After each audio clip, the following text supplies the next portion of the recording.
Hello, everybody. Welcome to the Gamer Social Club weekly news podcast. We are recording on Thursday, the 22nd of January, 2026, and we are going to be talking about the Ubisoft restructuring that happened earlier this week and has been kind of going on in the general background, as it were. And then we're going to be talking about the Xbox Developer Direct, which only happened just over a couple hours ago. We all watched it. We've covered, I think, nearly all of it. And yeah, we're going to share our thoughts on the show and what we saw. But of course, before we get into all that, as always, I am your host, Harry Glynn Jones, aka Knavish Crayfish. And joining me this week, we've got another trio. We've got Steam, our very own Steam Dev Verified, Mark, aka We Awoke in the Hive. How you doing, my bud? Thanks, Harry. It's been a really good week of games. Been playing quite a good mix actually, including plenty on the deck, and finally started the Mass Effect trilogy. Only 20 years late, but yeah, been a good week in game.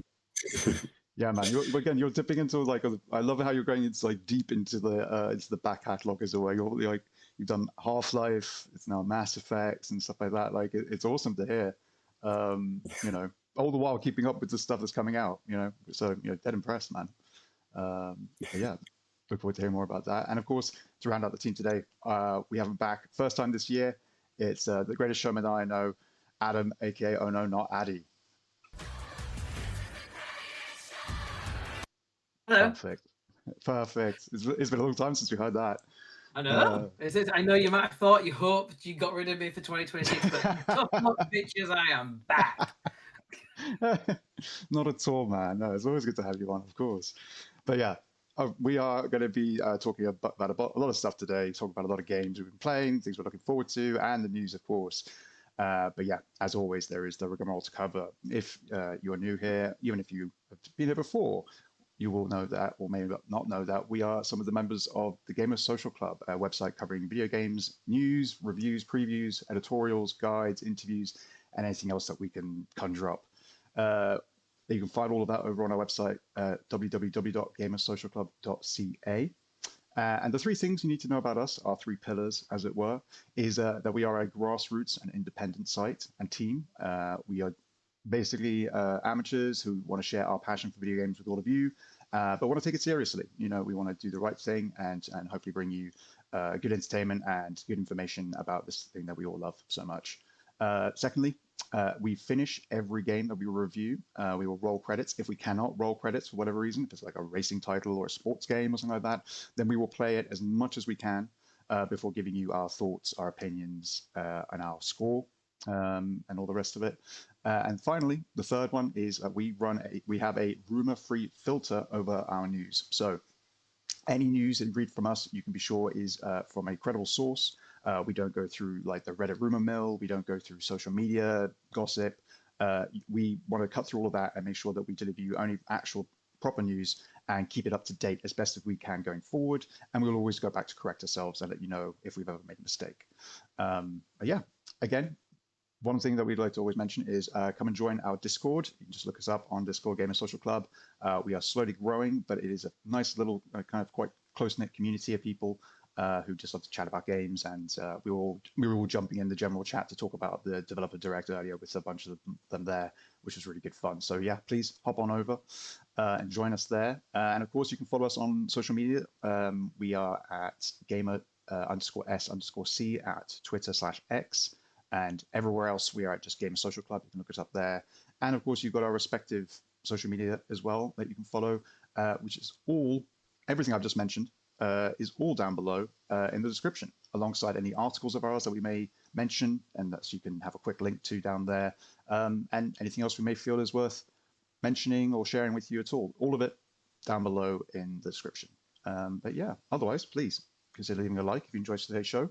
Drop a comment below if you've got any feedback for us, if you'd like to answer a question or have a question for us. And then, yeah, consider subscribing to the channel to keep up with weekly episodes of the, of course, weekly news podcast, but also our sister show, Girl Pod, which comes out every Monday, and it has a couple of other members of the team over there with Candy and V and Bright hosting that. And yeah, any other content that we bring out to the channel, guides, we're looking at maybe doing some video reviews coming up in the future, that sort of thing. We're trying out some different stuff. And of course, I mentioned last week that our one of our team members, Dara, who you know from maybe watching the show here or GoPod, is working on something themselves, and we're really excited to see what they're cooking up. But yeah, with all of that out of the way, we'll move on to our first segment, which is, as always, what we have been playing. And I think it's only fair that we let Adam at the first say, since we haven't heard from you yet at all this year and in 2026. So what have you been playing, Adam? Haven't I been playing lots? Obviously, I've been working, chipping away at Expedition 33. I'm on the final mission now, so I'm just exploring the map and clearing stuff up and getting my ass beaten by things. And I wish there was some way of tracking where the fuck I've been, because other than writing it down, which I have not done, I wish there was just some sort of map marker thing. Stuff like that would be like, I know it's already an excellent game, but just those little bits when you've got like, yeah, here's an open world, like give me something to help me understand and explore it. But yeah, I've got level, I think I've got to level 83 with one of my characters. Three of my characters. I'm just figuring out what I want to do now to really hit hard and just fuck shit up. Yeah. What's your front three? What's your main party? Up until very recently, it was Monoko, Versa, and Mael. But I've just swapped out Monoko because I've got all of his feet now. So he was basically in my squad for that achievement, but also very good because he could do all of this cool shit. But I've just swapped it for what's she called? Not Luna, the other one. CL. I was gonna call her. I don't know what I was gonna call her. CL. So because I've given Mael the really high damage 8. AP attack, I can't remember it's called Stendhal or something like that. But Sael can give double damage. So just doing that with the combo, and if you get her into virtuous stance and then just fuck shit up, and it's just like you do like 1.5 million damage and shit. Like yes, I beat the big snake thing in the sky, which is just a dick. Like, I just keep shielding myself. Stop that now. And then I beat what's it called? Sprung was him. And I where do I keep? They love the lamp lighter, the lamp man, lamp holder, don't they? He's fucking everywhere. That guy. He gets around. But yeah, so I've just been like going to all of the places, going like getting maps that ass kicked. Oh, I found what's he called, Simon, and he's just a prick. Because obviously, I mean, it's a bit. The whole thing is like it's trial and error, isn't it? Because you've no idea what the attacks are. You have to learn first. Yeah, you just die a bunch of times. Watching him coming, like, go to one tap it and then go, and you're gone forever. Like what? just like I'm coming back maybe later. Thank goodness they added the old sort of retry. Yeah, because that's the thing. Having played it through I wasn't doing things like Simon at the time. I just made sure to do the main campaign to review it and things like that. Yeah. But like even then, I was still just like, it is painstaking having to go through these battles, knowing that I can't just like reset it. Also, having them played Metaphor Fantasia last year, as in 2024, which had that in it, and it was brilliant. Yeah. I was like, I've never experienced this, having never played an Atlas game. I wasn't sure if they were prevalent in those, but like I was just like, this is fantastic. Like this is what turn-based games have needed. Like when you screw up a fight and you know it's a screw up and you can't do it, just reset. Absolutely. So that's been lots of fun. Really enjoying that. Oh god, Mike, look at you're going to come in. I was just going to say, I just don't even bother trying to fight Simon properly. Just don't even bother. I'm going to send you a link on YouTube of how to get a Mael build that does about 43 million damage per hit, and you just annihilate him. And honestly, I know there's a guy that I work with, and his husband did him legit, and I've said, like, man, you're a better gamer than I could ever possibly be. I've done every Dark Souls boss ever, Elden Ring, Sekiro, but fuck Simon. I just haven't got the patience. He's so hard. So hard. So I'll send you the link on how to absolutely break the game. Okay, cool. Good to know. I love it. Thank you. We are definitely a Claire Obscure Expedition 33 household here at Game & Social Club. I will just show up very briefly, of course, the monolith that I got today in the post, which I'm very happy with. It is a music box that can unfortunately not be heard over the old headset here. So, but if you would like to hear it, I've actually recorded it and put it up on my social media on Blue Sky. So feel free to go and check that out. So yeah. Maybe do a record. Maybe splice that recording in, like, into the video.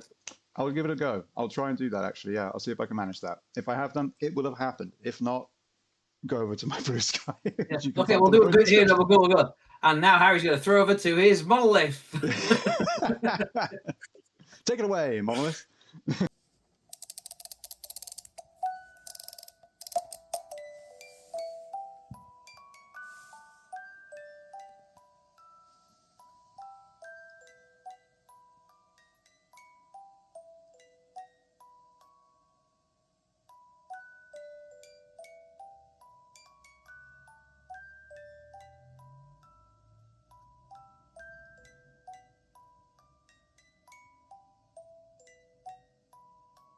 Thank you, monolith. There we go. Excellent. All right. Mark, what have you been playing?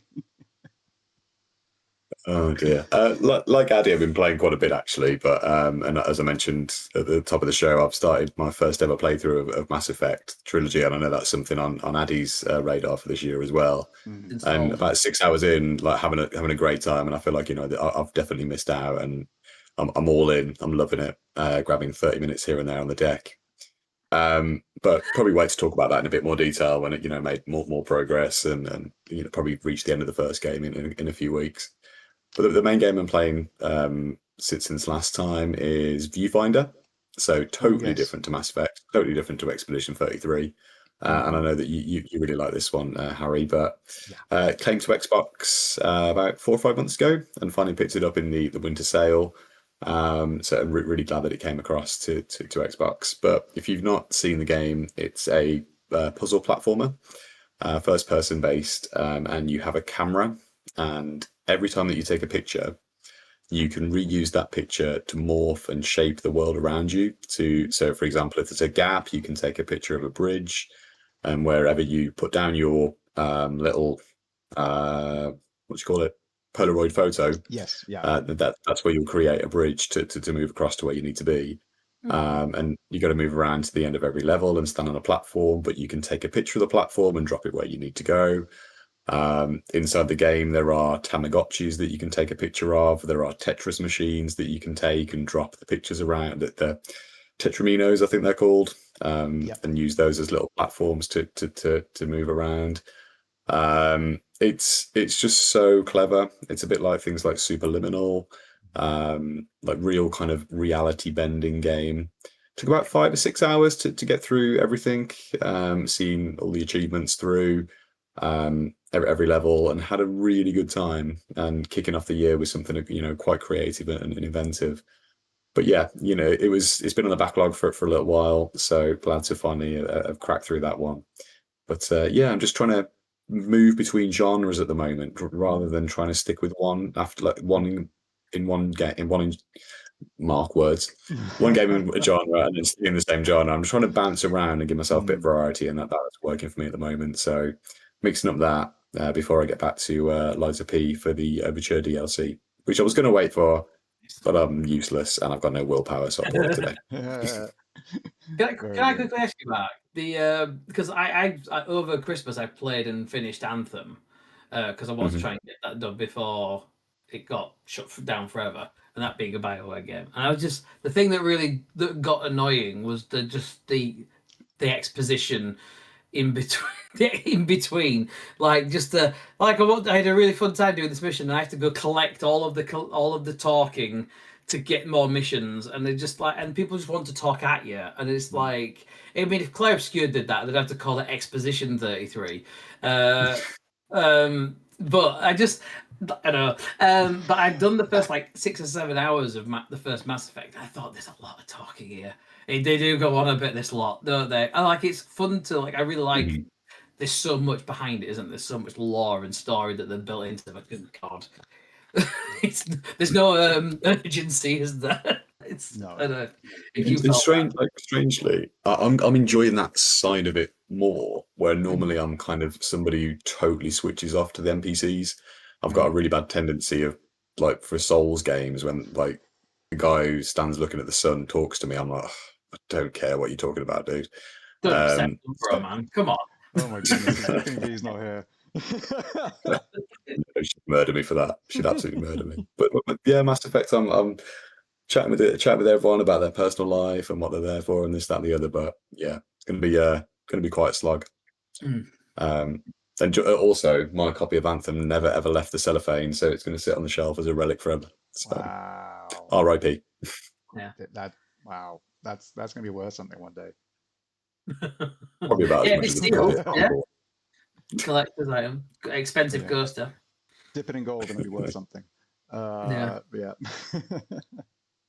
But no, I mean, I love the fact you've enjoyed Viewfinder, Mark, because I really enjoyed that game. I played it only a few months, I played it probably at the beginning of December, barely a month ago, as it happens. And yeah, had a really good time with it. And yeah, ever since playing Fairs back in whenever it was 2012, whenever it was when it came out, I have been obsessed with games that play with perspective and using that to kind of break systems, but also solve puzzles and all the rest of it. And which perfectly leads into the game I was playing, which I covered for the site. I did the review for, which is Cassette Boy, which very much is a kind of amalgamation of the sort of perspective shifting puzzle mechanics of Fez and a top-down adventure game like classic Game Boy Legend of Zelda game. And it really is just you moving around this top-down adventure, doing pretty quintessential questing stuff. You've had this weird visit from a floating cube that talks to you and explains that the moon has gone missing because you stopped looking at it, and you have to go collect the moon fragments. And then you unlock the ability to then shift the camera. You get given a pair of headphones as you're wearing. You are able to then tap one of the shoulder buttons on your controller, and it will shift the camera around to one of 8 different, sort of compass points, basically, to view the same environment from these different perspectives. And it's all about playing with the idea of, if you can't see it, it doesn't exist. It's sort of the sort of quantum mechanics of if a tree falls in the woods but you don't hear it, or didn't see it, did it happen, sort of thing. And so you'll be in situations where it's oh, I need to go through this gate. The only way to go through the gate is to stand on the button. But if I come off the button, the gate goes back up. But if I stand on the button and then rotate the camera to put a tree blocking where the button is, and then step off the button, it no longer exists, and the gate stays closed. Unless you then swing the camera back around, in which case the button comes back into existence and the gate immediately closes itself. So you have all these really interesting, sort of environmental puzzles going on like that, alongside the fact that you can use it in combat to do things like you can make enemies disappear behind bits of the environment, and they will literally just disappear. And so you then rotate the camera again to bring them back into the battle. So you can kind of control the environment and the battle, the flow of the battle, if you've got too many enemies around you, by just moving the camera to the right place and kind of helping yourself, removing obstacles spikes on the floor. You can turn it again, and if you can't see them, they're not there, and thus the space is clear. There's loads of really interesting uses of the mechanic, and the game continues to kind of develop those and introduce new ideas in really fun, intuitive ways, as well as alluding to bits that you can't do earlier on, and you're oh, I'll get something, or I'll learn something that I can do later on, and I'll be able to come back and access that area or reach that chest. And so yeah, it's this really fun blend. It's kind of very nostalgic. It's all done up in the sort of green monochrome of an old school Game Boy game. It has a lot of the tropes of a Zelda. You've got waking up from a dream, that way you got given your sort of your destiny. It's very much like being visited by Navi at the beginning of Ocarina of Time, and you're in your little village and you're going out doing little quests to help people, and you find the fragments of the moon. It feels very familiar, and then this amazing literal twist is put on the game that completely opens it up and creates all these fascinating and really exciting opportunities for gameplay and discovery. It's absolutely wonderful. Please go and check it out, people, if you haven't heard of it, or if you're interested in something like that. It's by a solo developer as well. It's just super, super impressive. Nice chiptune soundtrack, very, very chill. That's one of the nice things about it as well. It's a very easygoing game, like a lot of these games are, as I'm sure you'd agree, Mark, where it just seems to be, and it's short like Viewfinder as well. It's a really nice experience that you can easily finish on a weekend. And so yeah, can't recommend it enough. Yeah, but that's what I've been playing. Unless either one of you wants to mention anything else you've been playing, I think we can move into the news. Let's do it. In which case, the first piece of news we're going to tackle is talking about the restructuring that has been going on over at Ubisoft. Now, we did cover this on the site when the big announcement came out about it all. Of course, the main sort of big headline that was thrown about everywhere was the fact that Prince of Persia, or the remake, sorry, of Prince of Persia: Sands of Time, had been cancelled. But that was one of, we believe to be several cancellations and delays to other games that they've been working on. This is all kind of happened because it's a sort of ripple effect of them restructuring seemingly the whole company, basically, the whole outfit, to be now 5 development houses, which I believe is meant to be quite similar to what Square Enix has done with their like development like kind of teams and things like that. So and they've given them all very specific, like, not genres, but like they've clumped the games together that suit certain genres and then given them to different houses. So you've got one house is doing Just Dance, you've got another one which is doing like their narrative driven stuff. So that's things like Beyond Good and Evil. And then you've got like, I guess what you'd almost refer to as like blockbuster stuff. So it's like Far Cry and Assassin's Creed are in another one. So there's been a lot of moving around, a lot of changes happening. No doubt, a lot of a lot of people's jobs are likely being affected by this. We already know that one studio is shut down about like a week before this all came out. Yeah, the Halifax studio yeah. recently unionized, haven't they? Yeah. So we kind of see it as all one big restructuring. It may have happened at a different time compared to this news, but it's all sort of tied together, no doubt, in some respect. So yeah, it obviously is, we don't know all of the details yet. We're still waiting to hear more about the games. But one of the other sort of bits of, well, say more rumor, speculation, is that Beyond Good and Evil 2 has not been cancelled, but Prince of Persia remake has been. I know that Lady V. Inexplicably. Yeah, I know that Lady V has left us a message to point out that if that's the case, then that's. Let me go onto the Discord. What was her exact wording? Can I find it? No, I won't be able to, sadly. We'll say fucking ludicrous. How about that? That I think makes sense. That sounds like me. Yeah, chucking a good grief, and yeah. But yeah, how do you guys feel, Mark? Let's start with you, Mark. What are your views on this? Because I know that you've played a bunch of Ubisoft games, like we all have. At the end of the day, I think most of us have played a bunch of Ubisoft games. But yeah, what do you take of all this? Do you think this is going to be something that turns things around, or do you think this is just another step down and down towards the inevitable? I think I've probably got more questions than I've got thoughts, if anything, because there are so many things to unwrap here and unravel, like you said, and I'm sure the likes of Drayton Schreier and some of those kind of journalists are going to unravel this over the next few weeks and break some headlines on it. But there are so many things that have just gone wrong at Ubisoft over in recent times, and this is just another one, and this seems to be the one that's going to have the biggest impact on what we see as gamers. So Prince of Persia, I was only talking about it on the podcast last week, and it was in a piece I put together on the top 6 platformers I was looking forward to this year, and within a week, 10 days. Yeah, I might take the other ones out and take it because as a bad curse article, perhaps.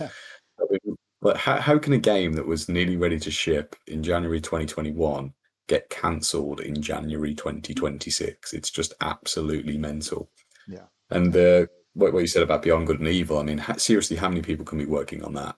If they're saying that they're trying to keep things profitable, you can't imagine that there's many people working on that now, or have been for the last few years. Maybe it's been about 2 or 3 people in an incubation period and trying to work it out, and probably haven't, obviously. But obviously they're in bed with Tencent now, and there are a lot of concerns about that. and how that's probably going to impact the future of the company, which I think has been awfully mismanaged for the last half a decade at least. But I guess there are signs of the industry more broadly in what they're doing here, in terms of like some consolidation of genres to different houses or whatever they want, however they want to frame it. Yeah. And I think they're going to continue to, of course, have Far Cry. That's going to continue. It's successful. I love the series. I'm sure that's not going to be one that goes away. Of course, Assassin's Creed is their cash cow and has been good recently. And I think that the fans have had a bit of a turbulent relationship with the franchise, but it's on high at the moment. And obviously, Shadows was a success, and frankly had to be for Ubisoft about 12 months ago. Beyond that, what else they do? I mean, you think of some of their kind of tier 2 IP. What have they got? For Honor, that continues to do well player wise, but they're probably not going to be doing another one. Ghost Recon, great series. Yep. Is there an appetite outside of like, is there an appetite for another one in that division? It continues to do well, and they keep talking about new projects in that space. Yeah. But I think the probably inevitable fatality here is, which also sucks as just as much as the Sands of Time remake, is the Splinter Cell remake, because it's not confirmed to be dead, but I think it would be rather safe to assume that it's gone. Interest in Splinter Cell. I mean, there's not been a new one in well over 10 years, almost 15 maybe, since the last one came out. Yeah. And that's a whole generation of gamers that have grown up without it. The Netflix series that they did about 18 months ago, I don't believe that was that successful either. Sadly, I don't think that we're going to see much from Splinter Cell, and probably broadly the Tom Clancy franchise. I just think they've got a lot of IP here that they're sitting on, which is just all fallen apart. Whether there could be the custodians that could come and purchase it from Ubisoft and take it forward elsewhere, time will tell whether Ubisoft are interested. But what a mess. And I think we just probably still have lots of questions until we can start to formulate real perspective on it, I think. Yeah, I think you're absolutely right. We still know only so much, and yeah, there will no doubt be more to trickle out over the coming weeks and months. Yeah, the fact that obviously, we know of the Prince of Persia remakes cancellation. We don't know exactly what's happened with what's going on with Splinter Cell, and we don't really know what's going on with Beyond Good and Evil, which I feel like are the three IPs that are meant that kind of symbolize their kind of like, oh, we've gone back into the war chest kind of attitude of like, we're going to revitalize a bunch of IPs. Like, we've chosen these three because all three of them have big fan bases, a lot of love, quite a few entries between them, to sort of show that there's like proof is in the pudding. Like, we can make these games, or at least we used to be able to make these games, and they were successful. So why don't we try and bring one of these back at least, especially at a time when you go back to then when most of these games were coming out from them, and they were competing with others that did similar things. Splinter Cell, obviously, with things like Metal Gear Solid, and who's the other sneaky guy? Completely gone blank there. There was definitely Siphon Filter, I think, was the one I'm actually trying to think of, weirdly enough, or something like that. Maybe that may have been the one that crept into my head. That's going a bit further back, I feel. He's not that sneaky. Gabe, was he called? Gabe Logan. That's it, yeah, Gabe, yeah. Just remember using the taser in that a lot. That's what I was thinking about, is the taser. Yeah. Just holding on to it, just keep going. Until the flames start burning. Flames come up, yeah. But yeah. Why do we have that anymore? Exactly. But this is it. I feel like that is kind of the question, isn't it? Like, these are games, I feel like all three of those are IPs you could pull up now and people will be excited about them, because there'll be loads of us who'd be interested in seeing them again because we missed them. And there'll be loads of people who want to play them, I think, because they're like, there's nothing else like these out right now. There is nothing else I feel like you can compare to a Prince of Persia game that replaces it. There may be, I know there's one or two things I'm keeping an eye on indie-wise that kind of do a lot of parkour stuff that looks like a really cool version of Prince of Persia, but it's not the same, and it's not that world, and it's not going to have the cool sand time mechanics and stuff like that, which were again really really cool and kind of revolutionary at the time. So yeah, I'm hoping that not all three of those have just been, you know, cancelled all at once, just because, you know, that would mean for a lot of people, I feel like there's less reason to be excited about anything coming out of Ubisoft because it's going to start being just more of the same stuff. Um, but who knows? I mean, again, you know, they mentioned things like Rayman as well, and the Crew, Skull and Bones. Like they've got a bunch of different IPs out there, you know, but it's what they're doing with them. I feel like Adam, do you think that there's any chance that any of these other older games, you know, older IPs being brought back have survived this cull, this potential cull, we'll say? I think so. Well, they've cancelled 6 games. Hmm. One of them being Prince of Persia. So there's 5 that we don't know Yeah. which ones are cancelled, and we can, like we say, we can make some guesses at which ones we think they might be. But a lot of those might be ones that's just not been even spoken of, and that's and the nature of dev stuff is that there's so many projects that we never know existed because, you know, they weren't feeling it wasn't getting off the ground, there wasn't a full gameplay, you know, whatever they cancel it for, you know. So those, when we hear cancellations, we're not talking about it was ready to release and it's been stopped. I mean, the thing about Prince of Persia has got to be like how bad was that game that they rebooted it.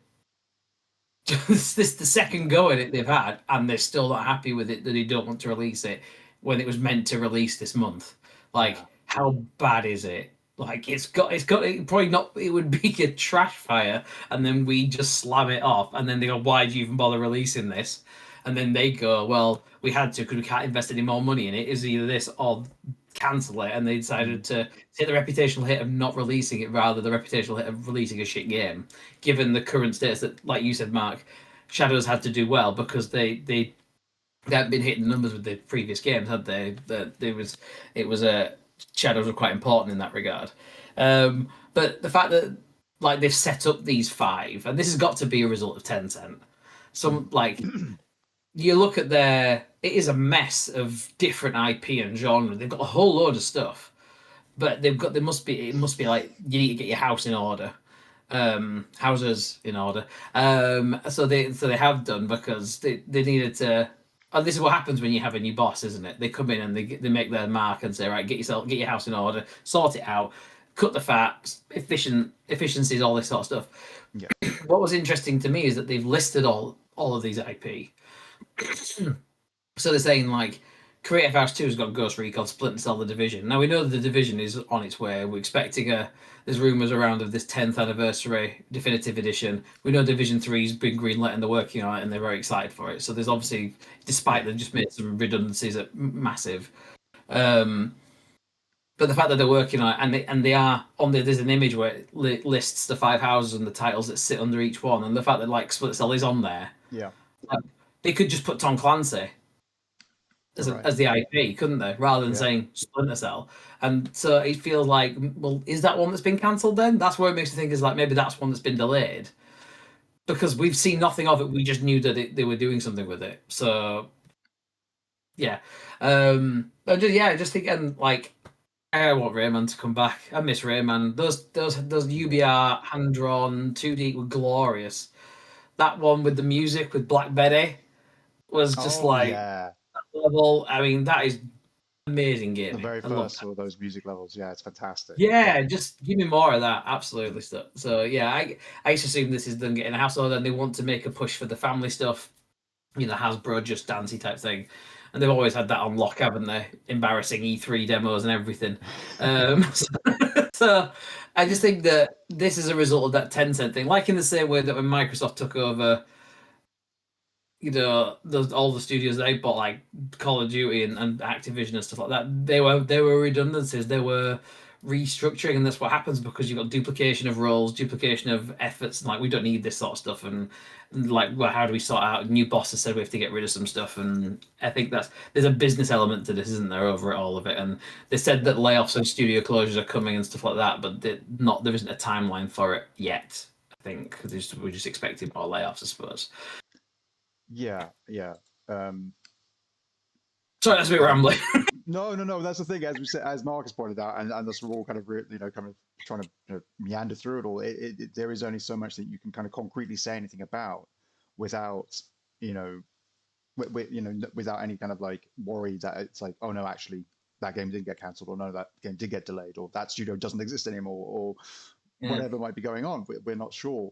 But you're right with the fact that they've been organized into these houses and all the rest of it. It does feel like a definite sort of like another hand has come in and started to kind of make some moves and some get your shit together. yeah, exactly. And it'll be interesting to see how these houses then operate, because as we said, some have quite like a few very big IPs that are like current and active, and then there are one or two others that have ones where you're like, oh, you've got like one or two big titles, but then the rest of them are smaller ones that have remained dormant, haven't been touched in a while, sort of thing. So it's like, what's happening with those ones? Are those ones where they're going to have to pitch ideas, and if they don't come up with something interesting that they're happy to fund, that house is then just shut down, and they're just like, those IPs are not worth our time anymore? Like, is this a way for them to work out like slowly which of the IPs are actually worth focusing on for us? Because sure, we've got this narrative, driven department, this narrative-driven game house, which does Raymans and it does Prince of Persia's and Beyond Goods and Evils, that sort of thing. But are those the ones that actually bring us in the money? Are those the ones that we're going to spend the time on and all the rest of it? Or should we just crank out another division because that worked with 3 or whatever? You know what I mean? Well, the interesting thing is though that it might be of benefit in a way, because instead of trying to do these bloated, like everything's an open world, everything climbs a tower to unlock the map sort of thing, the Ubisoft way, which is still exist apart from in Rainbow Six and the blueprints are alive and well. But like there might be more chance of smaller UBR Raymans type stuff because it's lower budget, lower team expense. You've got lower audience as well, but it's scaled, isn't it? So they've got the Hasbro portfolio. Like they can do whatever Hasbro has in board games and stuff and turn it into like Monopoly and shit. Like it's good, those things fund the bigger stuff, and it depends how they're budgeting then stuff, isn't it? Yeah, absolutely. Yeah, I can see that happening. Hopefully it'll be something where it works out. But yeah, as you say, those smaller titles, those ongoing titles, like your Siege and stuff like that, are able to support them, be able to make another Rayman, something like that. It goes back to the days when we used to have that. They used to have UbiArt, which they did the Rayman stuff, did Child of Light and stuff like that. Really, really fun, interesting titles. Valiant Hearts, another one. Valiant Hearts, I was about to shout it out if you didn't say it. Yeah, no, fantastic game. So yeah, like I was a huge fan of that little studio, in-house studio, and yeah, distraught when they shut them down, because it just feels like at that moment in particular it was just like that's the end of them being like small and creative. Now it has to always be big. There is no, we don't do AA, we don't do indie stuff, even though like EA is doing it with like their EA Originals program. Like Ubisoft were just like, we're not even going to bother. We're only going to aim for AAA every time. So yeah, I guess it'll be interesting to hear. In terms of like the industry side of this as well, you got Tencent here with Ubisoft, but then you look at the likes that have come in other areas like Embracer, and they've looked at the industry, and there's been articles going around for the last week or so around the top 10 games on PlayStation played last year were exactly the same as the year before. And people are just not playing new games. And if you're a new shareholder company, or basically buying it, the likes of Ubisoft out like Tencent have, of course you're going to say, "Where's the money? Like, where do we need to focus our efforts?" And I kind of think we might start to move away a little bit from the small creatives. I think we're going to be seeing more trend of companies trying to keep player bases playing the same game, and I think that's already happening anyway. But it's so hard to market penetrate in something new and existing big genres. Arc Raiders, for fair play, that they've done that well, but that is 1 in 100, isn't it? That there is so difficult to market penetrate. And I think the indie scene is so successful because it can be more creative and it can take more risks. But I think that these bigger companies, that there's just too much on the line for them to take risk on smaller titles now. And you know what, that leads to amazing indies, Ball Pit and many of the others we've had for the last few months. But, Ubisoft weren't even interested in Expedition 33, and look how that turned out. So, Yeah. They had David Soliani there, who obviously is the guy in charge of doing the Mario and Rabbids series. The only man who's been allowed to play with only man who's been allowed to play with Nintendo's toys when not at Nintendo.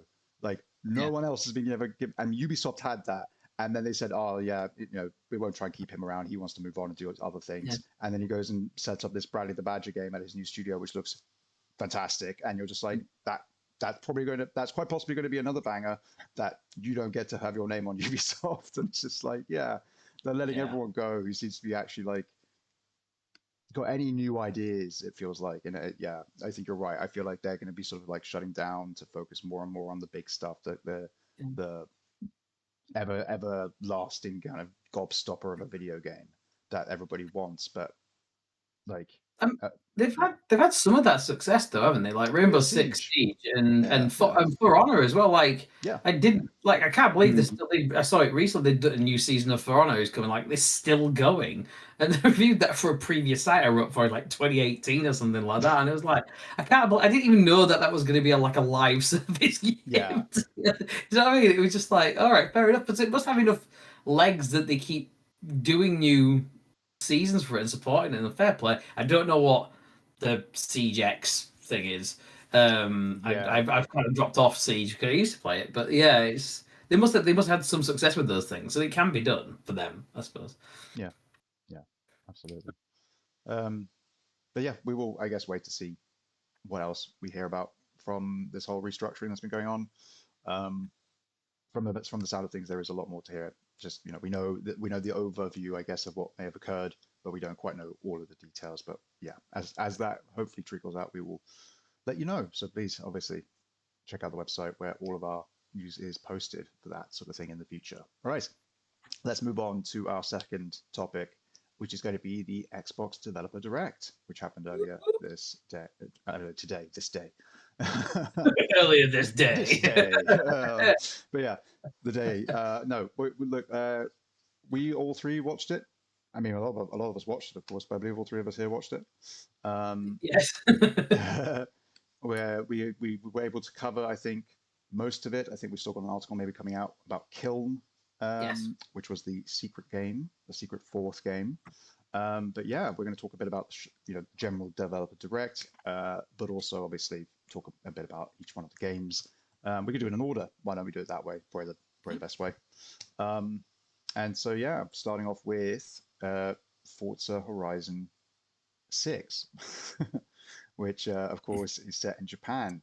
Who here would argue they're the Forza head here, the petrol head amongst us? Anybody? No. I've played them. I really like because Forza Horizon. But I'm not a real car guy. Well, no, but I don't. I was always Forza Horizon than Forza. Right. Yeah. More sim, not sim. Sorry. Yeah. The arcadey type stuff. I like Burnout. I don't like Gran Turismo. Like it's. Yeah, because when you start looking at tweaking everything and then it's the real things moving, like no, like give me the gamified version, please. I want to bounce off the walls and stuff. Yeah. Like don't ruin me. Could be tired. Come on. Well, I mean, Mark, what about you? Are you much of a racing fan? Are you a sim racer? Are you an arcade racer or anything like that?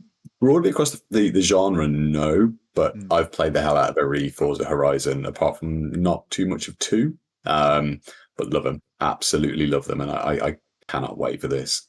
Just want to start by saying I think 2026's cover art has already got a winner, because that cover art picture, like the key art, is so smart. I love it, absolutely love it.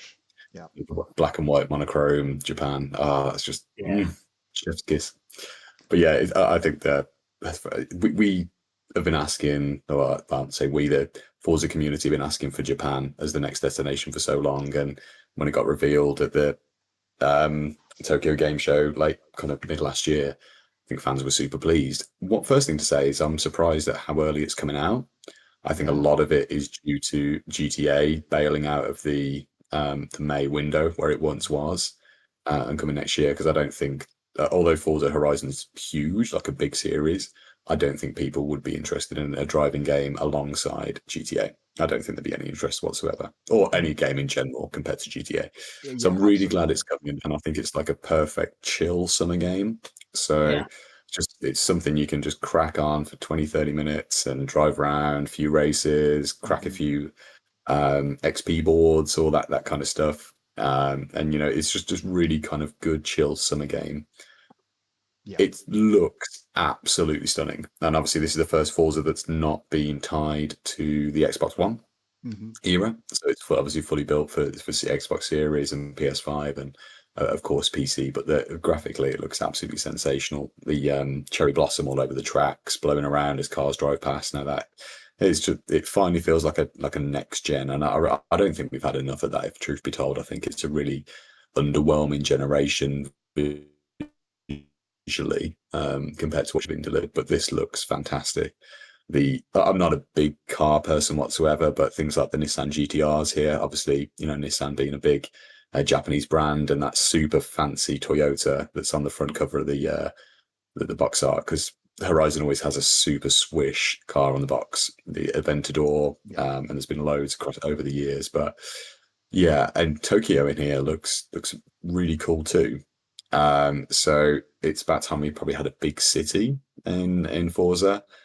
Horizon 4, there was Edinburgh, but it Yeah. was, Edinburgh's quite a small city centre, and obviously small scale of that, but they're saying Tokyo is going to be a really big city, and it looks really cool. And I guess at night for night races online with the guys, that's going to look phenomenal on like a nice OLED screen. And frankly, it's just kind of more of the same, and that's absolutely fine. Yeah. There's a few new features with the ability to build a garage and like your own lands to store your cars, that kind of stuff. I couldn't give a shit for crafting in any kind of game. I absolutely hate crafting stuff, can't stand it. So I'm not really bothered about that whatsoever.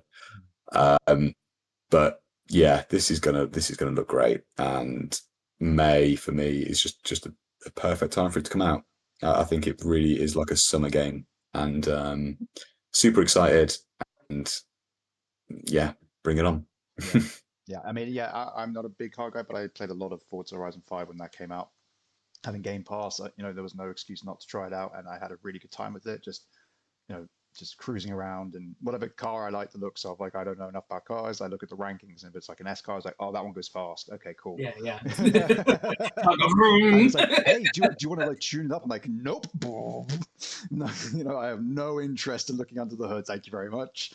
I want to go and beat that that speed trap thing. That's what I'm trying to do here.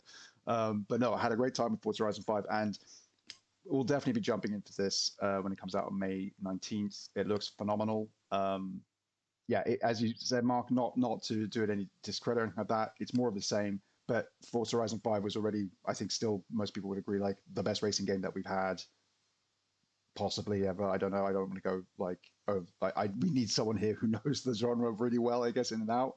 But ultimately, it's the one that most people look at and go like, hell, this game's like perfect. There's nothing you can add to it really to make it better. But here we are with 6, and it looks gorgeous. It's got all these new ideas they're bringing to it, very much around sort of the racing culture of Japan, with like as you said, the night races through the hills, in the mountainside. You've got like the fun, like you've got the meetups as well, which they had in Forza Horizon 5. But then you've also got like what were they called, the rush challenges, which they've made like assault courses for you to drive around and stuff like that. And that sounds really interesting. I don't quite know to what extent that will be. I can't imagine it's like loop the loops and stuff, but like ramps and sharp bends and all that sort of stuff. I'm sure there'll be like fun stuff to do there, all whilst going around this incredibly photorealistic, realistic looking Japan that has seasons and daylight, day night cycle, and cherry blossoms and everything.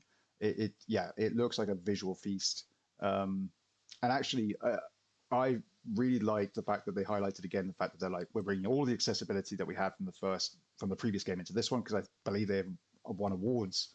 I think they won the award for accessibility that year at the Game Awards for Forza Horizon 5's accessibility options. And so they're like, we're doing it again, and we're going to add in more color blindness options and things like that. And I personally really like the cruise option. I love the idea of being able to just set my car to like just drive around well and just put the controller down and have that on, like just picturesque driving around like a beautiful like Japan, and just like, yeah, that sounds actually quite nice. But I'm just like, oh, I've got to like do something else. I've got to, write a article or something like that. Just have that on, put the music on, just let the radio play. Sounds like a real vibe to me, and again, I won't lie, bias here, big soft spot for Japan. Yeah, it was where I was born, so always want to go back there whenever I can, whether it's in the real world or in a video game. So, yeah, really excited for that. But yeah, I mean, do we think it's going to be a higher score than Forza Horizon 5? Do we think they beat it? Got to come equal at least, hasn't it? I mean, Yeah. I always think about like, how do they? Because like 5 was more of the same, but 4, and they just keep iterating on it and improving and tweaking what works rather than like reinventing stuff. But then they're adding new stuff as well, so you get even more bang for your buck. Like Mark said, couldn't give two flying fucks about the crafting stuff. But if you want to have like create a space that you and your mates can drive into and explore and stuff like that, that's pretty cool if you want to do that. And yeah, fair enough. But then I think to me is what I really like about Playground is how much attention to detail they give to the actual location in terms of they were saying in the dev direct that they spent time in Japan like sampling the audio in different seasons in Japan. So they spent like a year in Japan. Like I can imagine a guy sat just with a microphone in the rain, like in the snow, just like capturing the perfect vibe to kind of recreate that. And I think that there's attention to detail around the sound, and there is seasons, but it's true to the location and stuff like that, and then having like Japanese artists on the radio and all that sort of stuff is just fantastic. I mean, when I loved 5 because I didn't play 5 straight away because I was going to Mexico for my honeymoon, and when I came back, I loaded it up, and when you drop in from the volcano and just drive through Mexico, like I'm back, baby. We're gonna do Mount Fuji. Is that how we're gonna open on this one? Is Mount Fuji? Yeah. But like all the nods to the culture as well. So like we've seen some of it. They've got like some of the kind of traditional structures and buildings in there. But then the fact at the end when they did that for the showcase and they've got like the Gundam mech just stepping behind the car, and you're like, they know what they're doing. And that's what gets in the high scores, because a good racing game is a good racing game, but like. Whatever elevates it. If you could have Godzilla in there, maybe like we predicted this, didn't we? Like I was literally going to say, first prediction to be mentioned is that we predicted that Gundam was going to be in this. Yeah, we did say. So there we go. That clip. DLC prediction for that one, the Japan one, Godzilla. You've got Godzilla on the map. You've got to dodge him. But the big events where you're racing like a giant hovercraft or whatever else, like just make that Godzilla. You've got to race Godzilla on foot. That's a great shout. You got to race a giant mecha, like a Zord. Yeah, Evangelion. Gundam. The Megazord. Yeah. Oh, the Megazord. Oh, yeah. There's so much stuff. They probably will get Gundam, actually. Gundam does a lot of collabs. And thank you for us. There we go. No, well done us, guys. Yeah. We've got our fingers on the pulse. But it was very cool. I think, honestly, it's going to be tough for them to top. I think they could do it. At the end, I'll just say now, Forza Horizon 4, 92 on Metacritic, and then Forza Horizon 5, 92 on Metacritic. So they've got to hit 92 again at least, because if they don't, ooh. So no, but I see this getting a little bit higher, maybe a 94, 95. They don't miss, do they, Playground? Like they deliver. Yeah, they have done thus far. There's no reason to doubt them. But of course we'll be talking a bit more about them in a bit. Next up was Beast of Reincarnation, which is the new game from Game Freak. And if you don't know who they are, they're the Pokemon guys. So Pokemon. Yeah.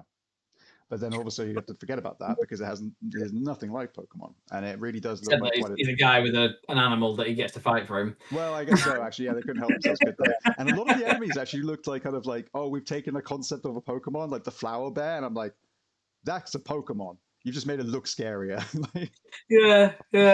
But no, I again, like, looks really, really cool. I love a lot of the character designs. I love the general vibe of the game, and a lot of the like attack animations look really cool and creative. Like, you'll do it. Your character, the she's called oh no, that's the other character's name is Kunai. What's your character's name again? Emma. Thank you.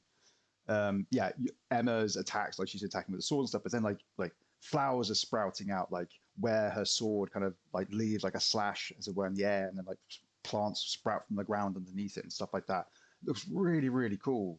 What do you guys think of this? I mean, again, it's obviously very different from what Game Freak have done in the past, but it looks like they're going into a genre which is pretty saturated, possibly quite busy. There's a lot of third-person action RPG Souls likes out there. Not to say it's any one of those specifically, but just going into that, it feels like they're kind of they're going for a bit of a challenge there. How do you guys feel about that, Mark? Like, is this a game you're interested in at all, Mark? I think you're right on the kind of the saturation point, and I think that this looks like a lot of other games that are in that Soulsy genre. I guess this is kind of like a semi-futuristic Japan, which is a little bit different, but I think this looks a lot similar to some of the kind of Souls likes that we've had. If that is putting in the right genre. It's nice to see Game Freak doing something different. I've had a text from a friend who's a big Pokemon fan tonight saying, why can't they do this for Pokemon? And I think, fully agree. yeah, they've not really reinvented Pokemon much, have they, in all that time? And this looks, superb. Why couldn't they put Pokemon in a world like this? Maybe they just don't want to, or maybe they're just a bit lazy on it. But it looks really cool. I don't know if it stands out enough for me in the genre space. I think they're probably. I think it looks a bit samey, if I'm honest, in terms of gameplay, and that's always the first thing I look for is gameplay, and we'll come on to that with Fable. But I think gameplay-wise looks a bit samey. The world looks really cool, and I think the two characters and having the Emma and Ku the dog as a duo, I think that could be really cool as a mechanic. But I think not seeing too much that's standing out if I'm overly critical. But I think the world looks really cool. Yeah, I feel like it stands out well when it's put in this sort of showcase where it's obviously got stuff which is very different from it around it, and thus it feels like it's a cool action RPG game that feels like it's got its own identity. But then as soon as you line it up against a bunch of other ones that are similar to it in some respect, whether it's like a Black Myth Wukong and Lies of P, or like Scarlet Nexus, or Code Vein, or whatever. Like, yeah, they've all got maybe different aesthetics and stuff like that, but as you say, like, they're all kind of doing something similar, and unless you can really kind of define what you're doing through your gameplay or through your aesthetics or narrative, you will eventually just feel like a sort of like, oh, this is a not a knockoff or anything like that, as it were, but yeah, just a sort of like, oh, it's a slightly subpar version of something that we've had before. I do like the looks of the switch in gameplay between the main character Emma and then using Ku to like support you with like going to like almost like a sort of like slow down, like pick an attack, pick a thing for them to do, and then they do it. And it kind of, for a brief moment, it reminded me of the Pragmata, where we've seen like the hacking happen like mid combat, and I was sort of like, oh, this is interesting. And then having it where you had to like you had to press the button at the right time to unleash the attack correctly and all the rest of it. I'm like, good. They're putting in things that kind of are trying to differentiate it from everything else in the genre. So I don't think they're just making like a boilerplate game that they think is going to like wow everybody immediately because it looks quite good and it's very different from what they've done. I think they are genuinely trying to make something that they feel is different from everything else, and using things like having the sidekick pet and the interesting world design with like again, every game's got a blight that you're trying to stop, and I'm intrigued to see more. And again, we don't have to wait terribly long. It's summer of this year. Forza was the only one we had a fixed date for, which was obviously the 19th of May. All of these titles, as they said at the beginning of the showcase as well, are all day one on Xbox. and are all going to be on Xbox Play Anywhere as well. For those of you, They want a Game Pass. Yeah, sorry, yeah. Yes, it'd be weird if they weren't on Xbox in an Xbox showcase, but like, yes, you're absolutely right. But yeah, and again, like through all of these dev interviews and stuff like that, I think with both Forza and Beast of Reincarnation, PlayStation was mentioned as a platform that they will be releasing on. Forza, they mentioned it would be happening after the PC and Xbox release, but Beast of Reincarnation, they basically just said, like, as you'd expect, it's third party, like all three same time, whenever that is in the summer. But yeah, I think we need to see more of it. Let it give have maybe a little bit more of an extended like combat, like to see a boss fight or something like that. Really give us a sense of like how battles play out, or a quest line or something like that. That could be really interesting. Yeah, Adam, did you say you're excited for it? Yeah, I'm looking.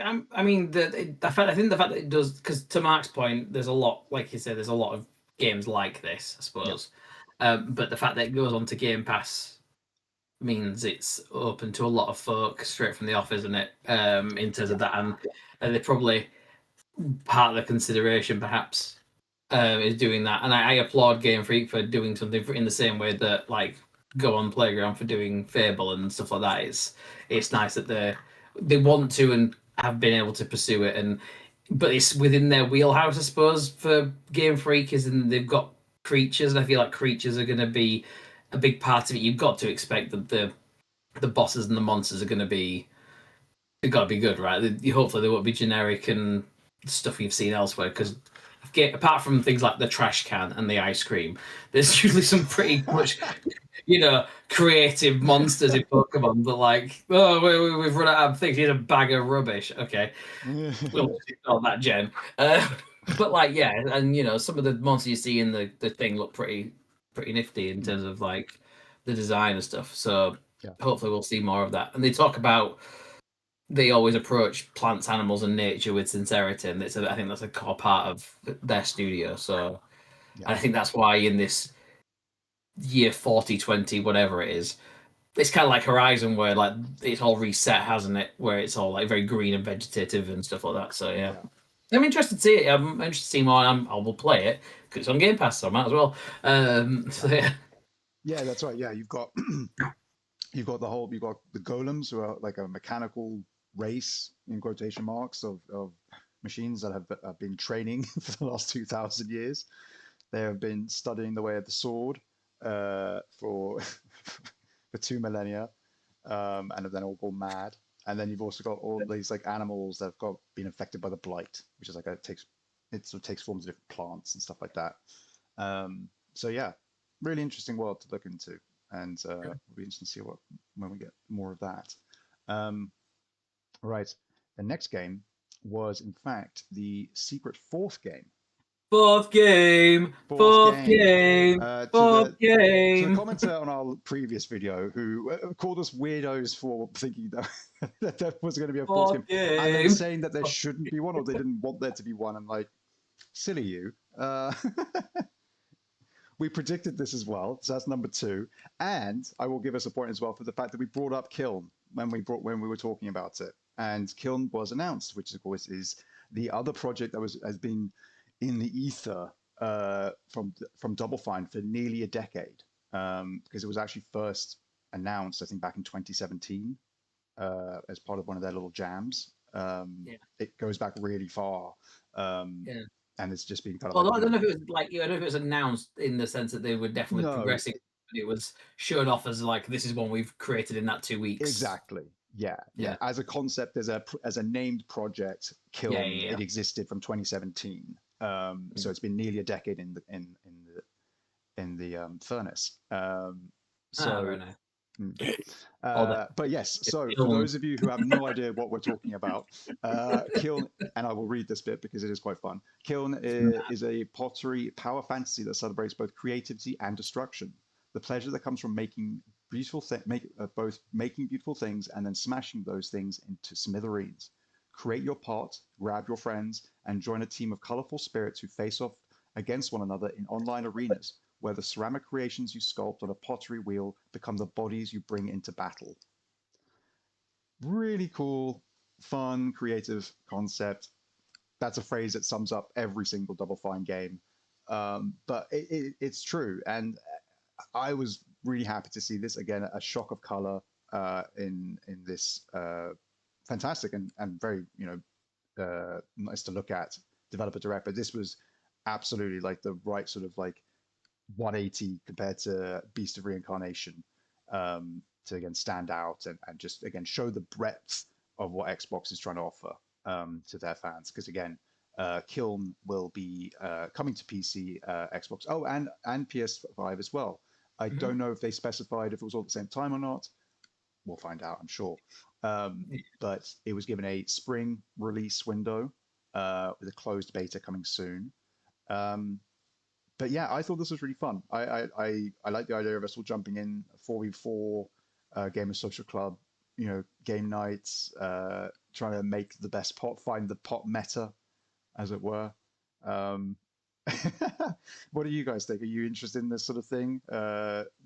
Mark, is a game like Kiln going to satisfy you for long, or do you think it's the sort of thing that you'll try once or twice and then just walk away from?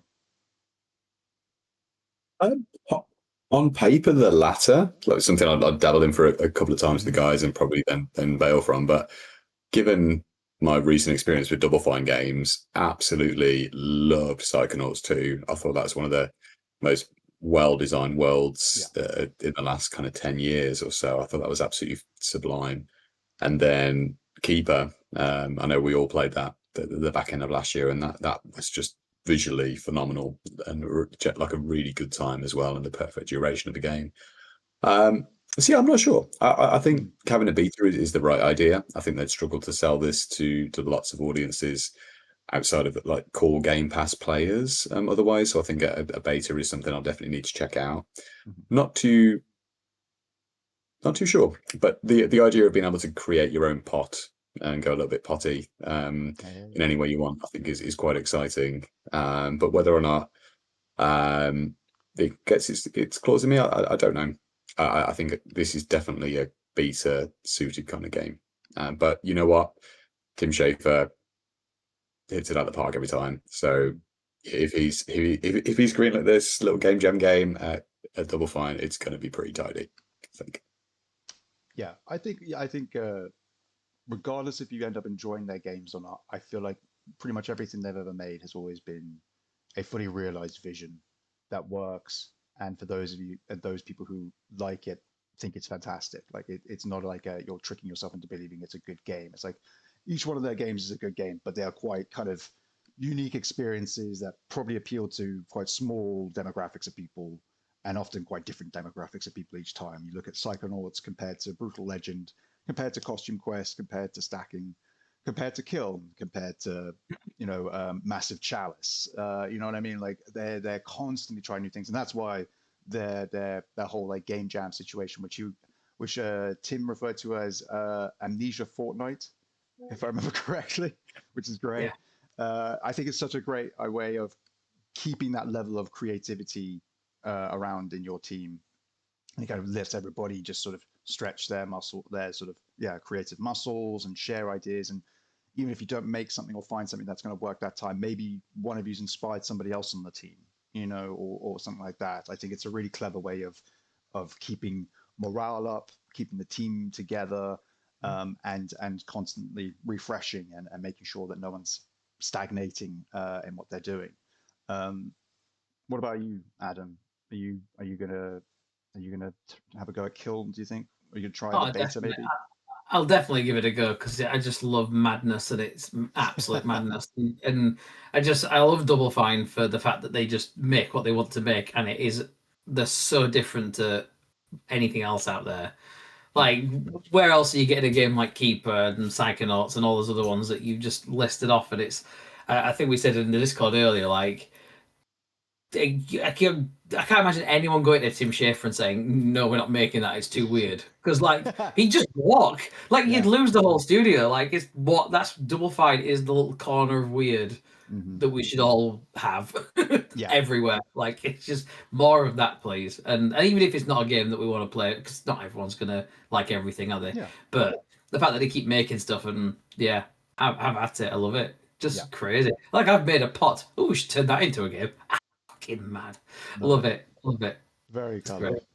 Yeah, absolutely. And yeah, no one else but Double Fine and Tim Schafer.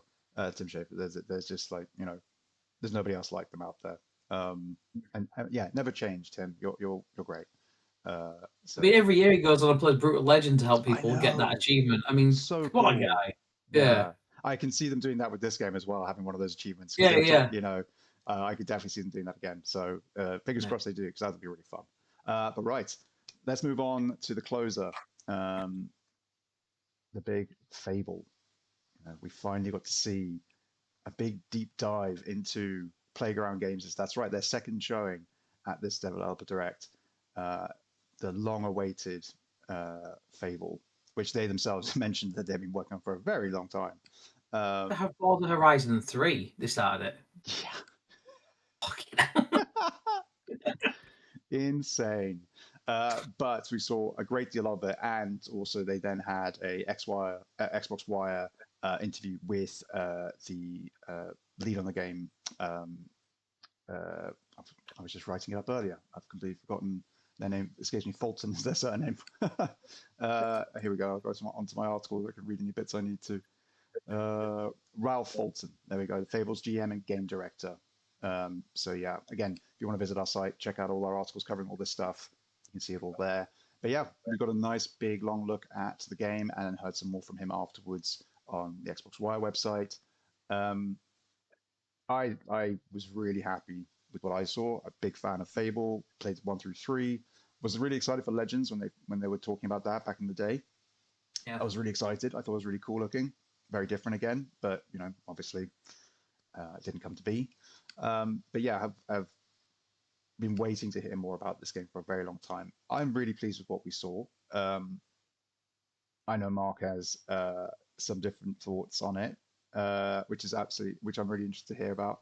But at the same time, I'm just pleased that it really feels like they're trying to make a game that still has all of the identity of the original series. So like nothing is being left out. It's got all the combat, which they still are relating it back to the strength, skill, and will setup of melee, ranged, and magic, and they're trying to make it more streamlined so you can move between them more quickly. So you've got you see it in the combat of the hero hitting an enemy. I think it's one of the hobs with the sword, and then immediately letting off a fireball, and it's just like, yes, this is where the combat needs to be moving, and stuff like that. But then also, yeah, you all buying property, buying all the property, buying all the businesses, making all the money in the world, having numerous partners, lots of children. Like it's gone the gamut of like what makes Fable, a morality system, no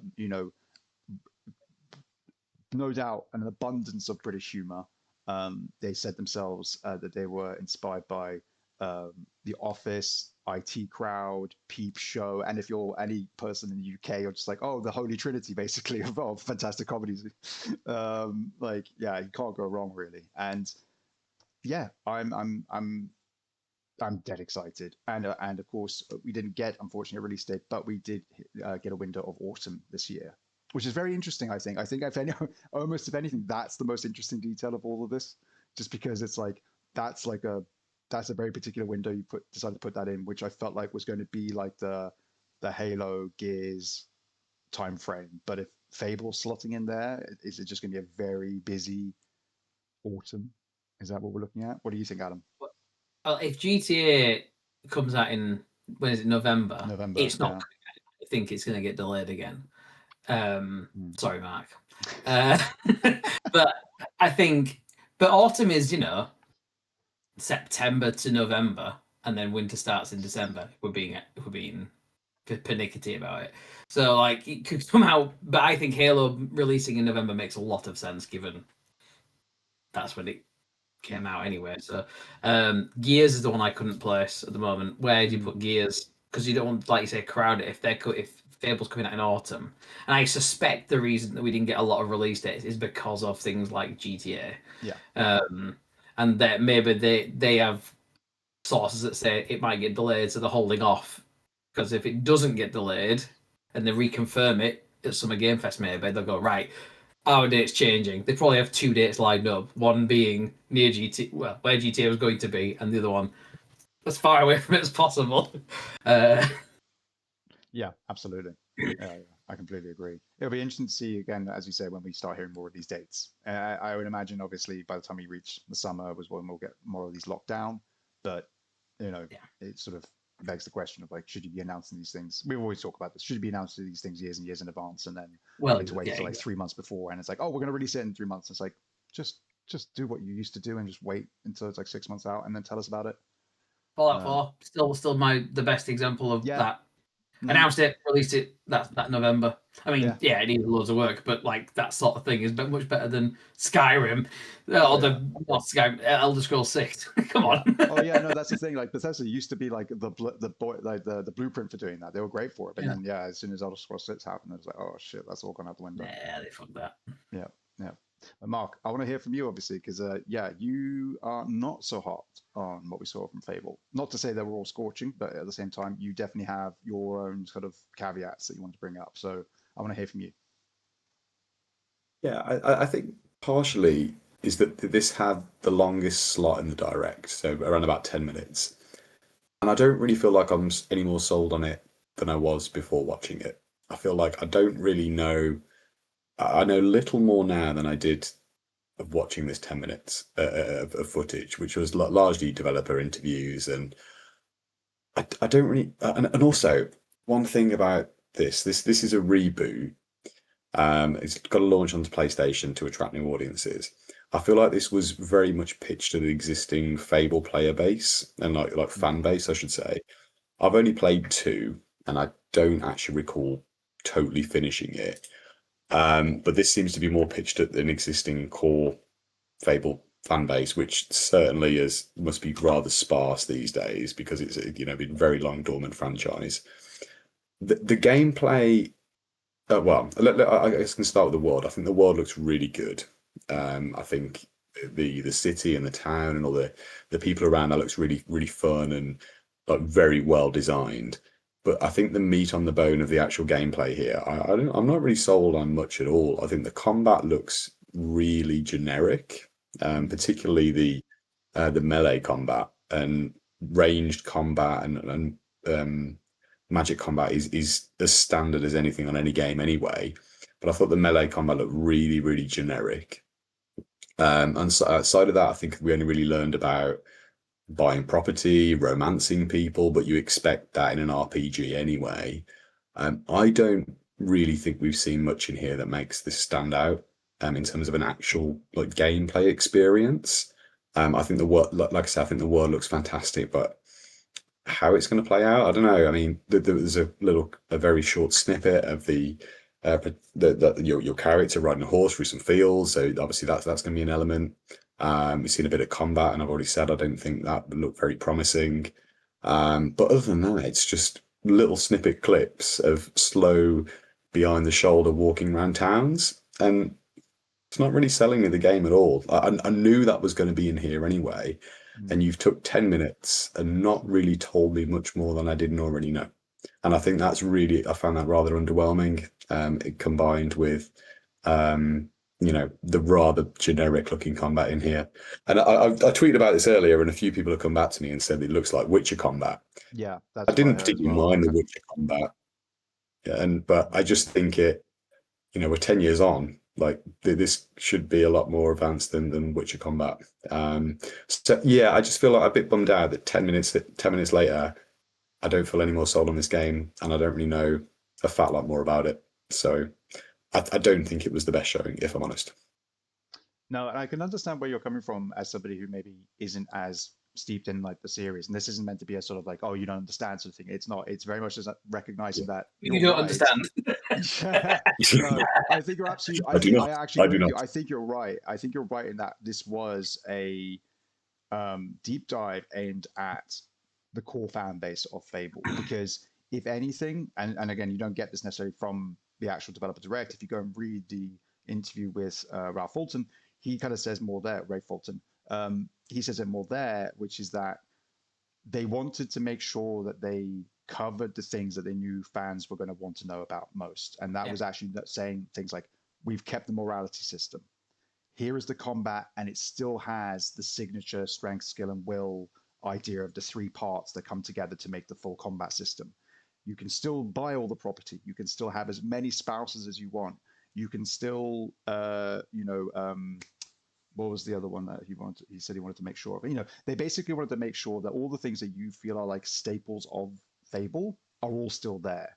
And that is, I think, something that was quite important for them to make sure they did, because if they had gone in being like, hey, this is totally fresh, we're doing our own thing with it, like it's all completely different, you might pull in a bunch of new fans, but you're also going to push away, I think, a bunch of older fans who are the people who are already planning to show up without you even probably dropping this trailer. You know what I mean? They would have still, being like, oh, I'm excited for this because it's another Fable and I love Fable. Nostalgia goggles, all the rest of it. But I hope, like you, to see more of it because, again, Ralph said it himself, like, we have more to show you, more about combat, more about the morality system. And hopefully those will be opportunities where they'll be able to dig in a bit more, show off a boss fight or something like that, or, go through a whole quest line. And you get a real sense of like the flow of the game, like the sort of decisions that you'll be making, because they kept talking about like, oh, you're going to make decisions that impact the world, that impact your character, like will have impact like numerous relationships with the living population, as they refer to it as. Like that was the one thing that for me stood out like as a big deal, where I was like, that's really cool. Over 1,000 NPCs that have all been assigned their own personalities, their own routines, their own wants and needs, and it's like having a bunch of Sims in your game that respond to you constantly and kind of give you feedback as to who they think you are, what they think of you. Are you popular? Are you unpopular? All this sort of stuff, which again was there with the original games, but it's sort of that was one of the things they seemed to show off that was like kind of cranked up to 11. Whilst you're right, combat and narrative stuff, and then what we're really doing in the game, we didn't see enough of. It was kind of turned down a little bit to just sort of appease the people who wanted to see it, to be like, it's still in there. We haven't turned this into a walking sim or anything like that. But at the same time, you're right. We've seen so many games that have done so much cool stuff with combat, and we didn't really see anything in the combat other than the slightly more streamlined way you can weave between a sword slash to a fireball to whipping out your crossbow. It'd be good to see some other things that kind of add more individual personality to the Playground Games version of Fable, as opposed to them retreading what has come before, because as they said, they're aware of the legacy of Lionhead Studios' trilogy.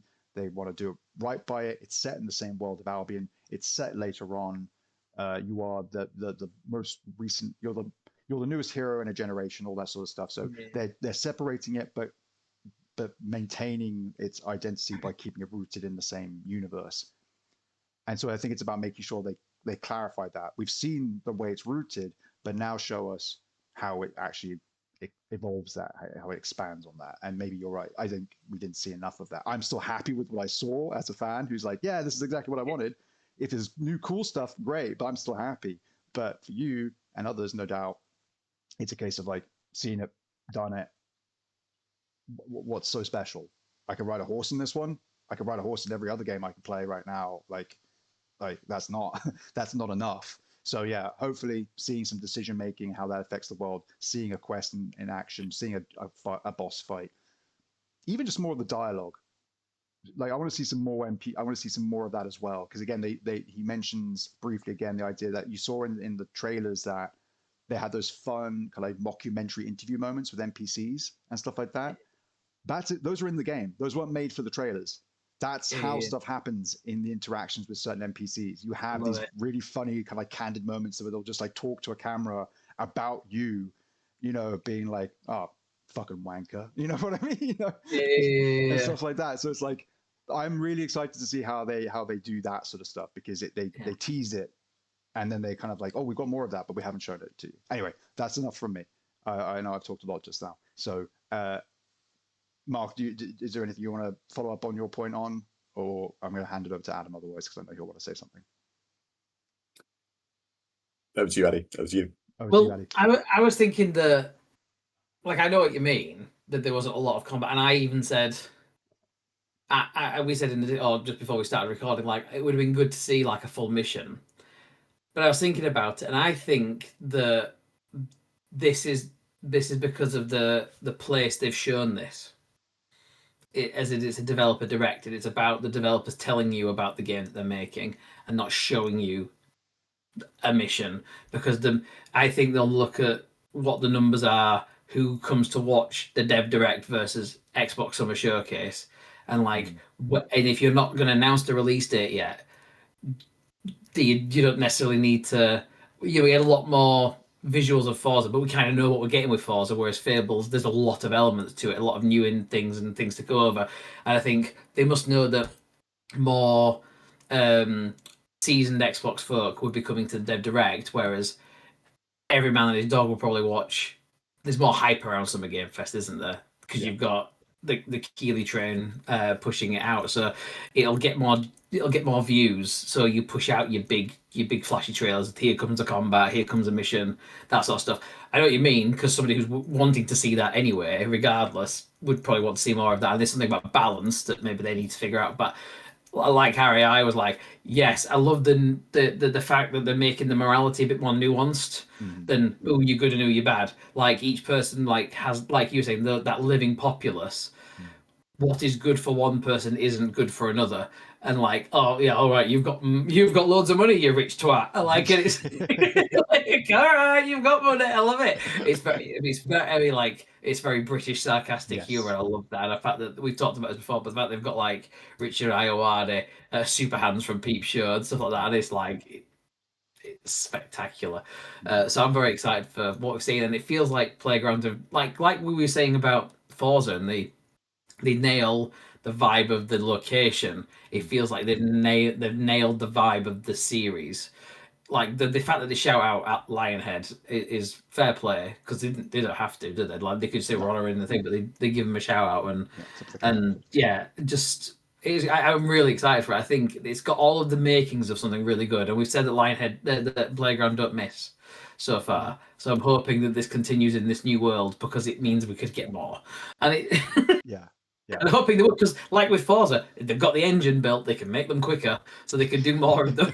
So like very exciting. There's just lots of cool stuff in it that I really like the look of, and it looks amazing. Yeah. Like I think that the just looking at the characters and when they were switching between your customization and stuff, I like that. There's a lot of detail there. It looks really cool. I'm very excited for it. Yeah. I instantly installed Fable 2 and 3 because I had some achievements I wanted to mop, and I went back in there and I've done like the first couple of missions. Run around, I kicked a chicken, and I've chopped I've made some swords, and I've waited for Teresa and killed some mobs and stuff. Yeah. There's a lot of it's very funny, as you said, like even with the voice acting, they've really tried their best to kind of match the DNA of the original trilogy, because again, Fulton said in his interview, like, oh, you look back at the voice cast for the previous games, and it's just a who's who of like amazing voice actors and actors from British media. Basically, you got Stephen Fry, Zoe Wanamaker, like you name somebody, they've probably been in a Fable, in that sort of respect, which is really cool. And the fact is that they seem to be continuing that with, as you said, like Richard Ayoade and Super Hands from Peep Show and things like that. It's Never remember his name. yeah. I know. Yeah, it's just like he's always Super Hands. Yeah. I really hope they get someone like Rich Keeble, who obviously did Monoko from Expedition 33. I think it'd be really fun to get him in there somehow. I think he'd make a great addition. I kind of want David Mitchell in it, to be honest. Just get the Peep Show crew. Yeah, it'd be great. But yeah, they're definitely trying to match the DNA with. But I hope, I hope we see some more that it shows a little bit of their own flair and stuff like that. And as you say, if it's a success, we'll hopefully get more of it. If it's a success, I could see Playground Games kind of splitting and making a new studio, well, probably with Xbox's hand making sure it happens, sort of thing. But being like, Playground Games keeps making Forza, but you guys now have worked as a team on Fable. We'll make a new studio for you, because it seems weird having you out both under Playground Games. Might as well separate you out or something. But that's unnecessary. That's just for marketing and branding and that sort of stuff. But anyway, obviously we will hopefully hear more about that as we said, as it encroaches. We'll wait until autumn to see it. Hopefully, no delays or anything like that. And of course, check back with us over on the Gamer Social Club website for all your news regarding Fable. I feel like we'll get the release date at Summer Game Fest. Either it'll be delayed or they'll announce the release date, because that's the next time they'll be showing it proper. Unless they just do a random, here's a tweet on a Friday night sort of thing. Yeah, God, I hope not. Which I can't see them doing. I don't think so. Hopefully not anyway. But yeah. Oh, and the last thing I wanted to really highlight, just because I thought it was really brilliant, was the fact that you see actually in the combat very briefly, one of the hobs that they're fighting kills another hob. And yes, he's swung and and they all just start laughing, and I'm just like, amazing! Like, this is it. That's quintessential Fable right there. So yeah, really, really chuffed with that. Overall, though, what would we say? A successful developer direct. I love the format. I think it's great. I think keep doing it. It's brilliant. Totally agree. Yeah, great format. Love the show. Yeah, I really like it. Yeah, I think everyone could follow suit to some degree. Put your own spin on it. I think it makes real sense to do it that way. But yeah, right. Let's close out the show, guys. Let's talk about what we are looking forward to. I will very quickly say I am looking forward to a game called Tierscape. It is a game I've actually just played the demo of, and I've got a demo impressions coming up about. It may already be up, in which case you'll probably see it down below in the description. If not, check back. It will be there eventually, and obviously check on the site for it. But to entice you, it's a top-down action adventure Souls-like. So basically, take again old school Game Boy Color game and make it Bloodborne. So yeah, come and check. Just looked it up. It looks exactly that. Oh yeah, it is, and it's great. I really enjoyed the demo. But you'll read more about that definitely if you're interested. But yeah, come check that out. It's coming out, I think, on February 2nd on PC. So really excited for that one. Mark, what are you looking forward to? I think my kind of gaming schedule is pretty cemented for the foreseeable with things I've already started with. But what I'm really looking forward to is just watching more of the Fallout Season 2 on Amazon. It's been so good. So I'm really impressed with Season 2. So I think sometimes second season of video game stuff can kind of peter out rather quickly, but they've nailed this world. You know what? I haven't actually really ever played New Vegas, and this one's set in Vegas. So big miss on my gaming CV, but loving Season 2 and can't wait to watch a new episode every week. So it's really good stuff. Really, really good stuff. Fantastic. Adam, close us out. What are you looking forward to? Well, I'm looking forward to playing Final Fantasy VII Remake on Xbox because it came out yesterday, officially yesterday, because it's just got midnight. But yeah, looking forward to playing that, and it's my birthday next week, so I've got some time off, so I might just get started on that, which will be good. Fantastic. I hope you enjoy it, man. Yeah, I mean, I loved it on PlayStation. So yeah, I loved it on PS4, and I just wanted to play it. Oh, you already played? Oh, brilliant. Yeah, well, yeah. No, PS4. I haven't played Retro Integrate or whatever it's bloody called. Right. Yeah. Oh, with DLC and yeah. But great fun. Yeah, really fun actually. They do a solid job with their character. They really flesh her out in a fun way. Yeah, I think you'll really like it. But yeah, that has been our episode of the Weekly News Podcast. Thank you all for joining me. Thank you two for joining me. This has been a really fun episode talking about a variety of news, good and bad, but always good fun. And again, if you've enjoyed today's episode, please leave a like. If you'd like to, ask us a question or leave any feedback, drop in the comments below. And if you'd like to see more content like this, please consider subscribing to the channel. For all of our written content, please go over and check out our website, www.gamersocialclub.ca. And again, for all our socials and anything else like that, check it down in the description below. But yeah, otherwise, I think we're going to leave it there.